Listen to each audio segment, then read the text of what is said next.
What's going on, guys? So I'm here with Jared today.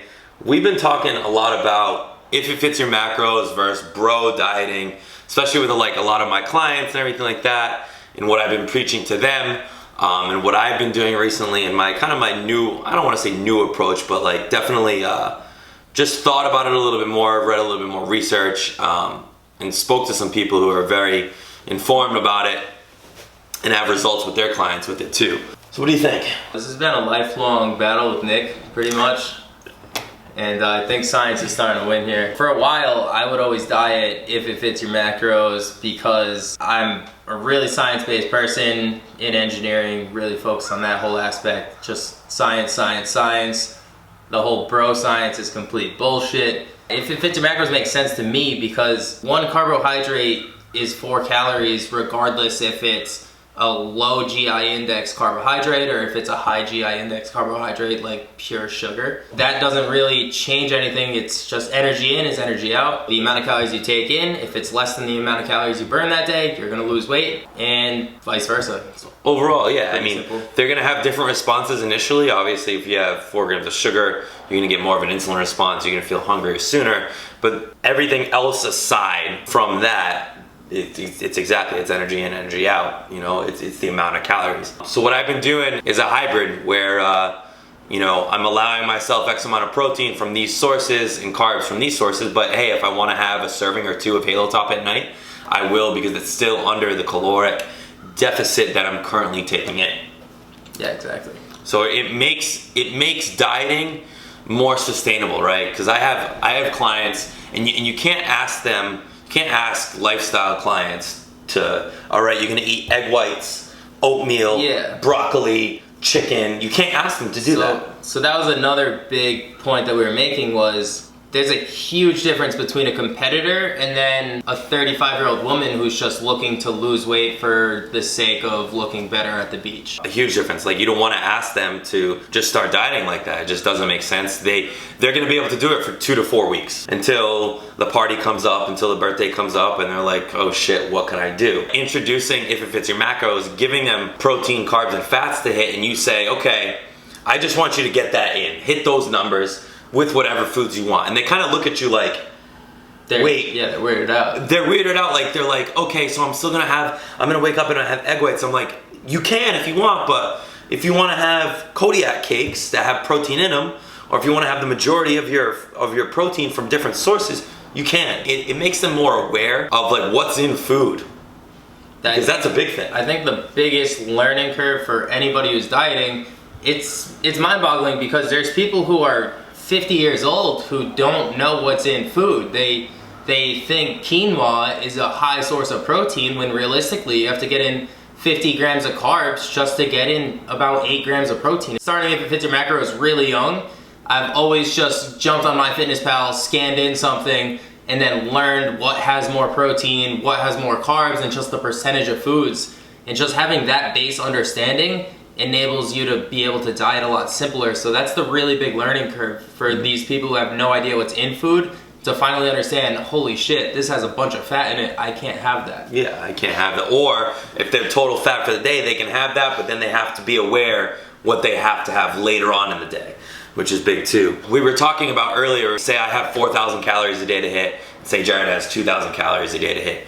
The 4,000 calories is gonna allow me to fit in more foods that I enjoy eating. So more of like, I guess you could call them junk foods or not bro foods. But when you're getting down to 2,000 calories and X amount of carbs, X amount of that, you have to find foods that are whole foods. You start thinking more about what you're eating as opposed to when you're up at the 4,000, you can open up the day with a bowl of cereal and not even think about it. But when you have 150, you have to be a little bit more conservative, where let's do the Pop-Tart thing, because that's what everyone did for a while, was if you have your Pop-Tarts and you only have 150 grams of carbs for the day, well, you're pretty much done. You're screwed. Yeah. You know what I mean? Because you're gonna be hungry a half an hour later. Pop-Tart's about 80. If you have a big cup of oatmeal, which is like 50 grams of carbs, most people can't eat that in one sitting because it's so filling, then that's gonna last you a lot longer. So you start to make those choices as the calories drop regardless. If you're getting ready for a show and the calories are that low, you're gonna be eating that way anyway.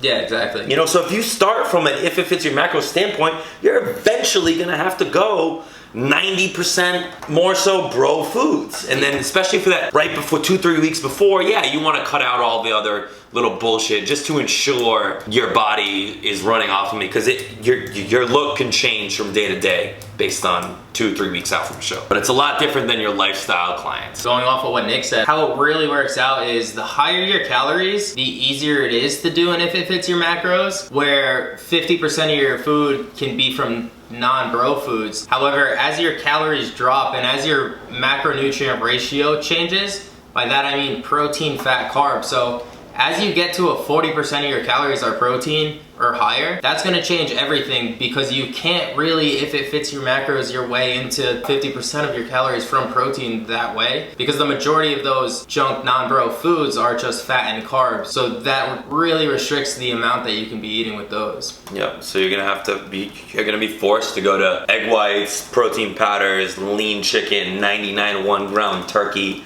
stuff like that, to be able to hit those higher amounts of protein. Bump up the amount of veggies you're eating, just because veggies are mostly water, however they're high in fiber, so then they give you the full feeling, which is then, it's interesting, as you go lower calorie, higher with your protein macronutrient percentage, you end up eating 99% bro and then having one Hershey Kiss at the end of the night because you can fit it in. And that's what your macros end up looking like. Yeah.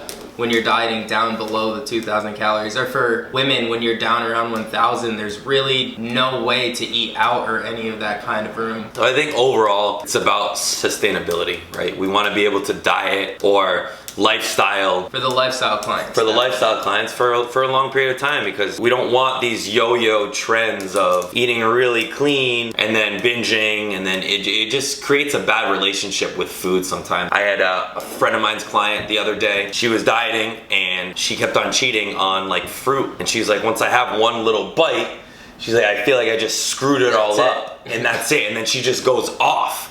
And it's such a bad relationship to have with food, and it can be fixed so easily, where this female can still lose weight and still get phenomenal results with just counting it and allowing herself to have a banana a day. Yeah. Because I mean, let's be real, like that's great if she can, you know? Absolutely, but it's interesting too, because then there's the bro perspective. Each will fit for a different person. So some people can't do if it fits your macros, because as soon as they have that one sweet, they don't have the self-control to only limit themselves with their portion control, and then they will just dive in. Yeah. So having set meals and having restriction actually works a lot better for some people's personalities. If they keep their insulin levels low and consistent throughout the entire day, then they won't really have that binge where they jump over into the dark side. It's just housing food. Into the dark side. You know, as long as you're like, this is what I'm eating for the day and that's it. Some people's mindset, that's so much better.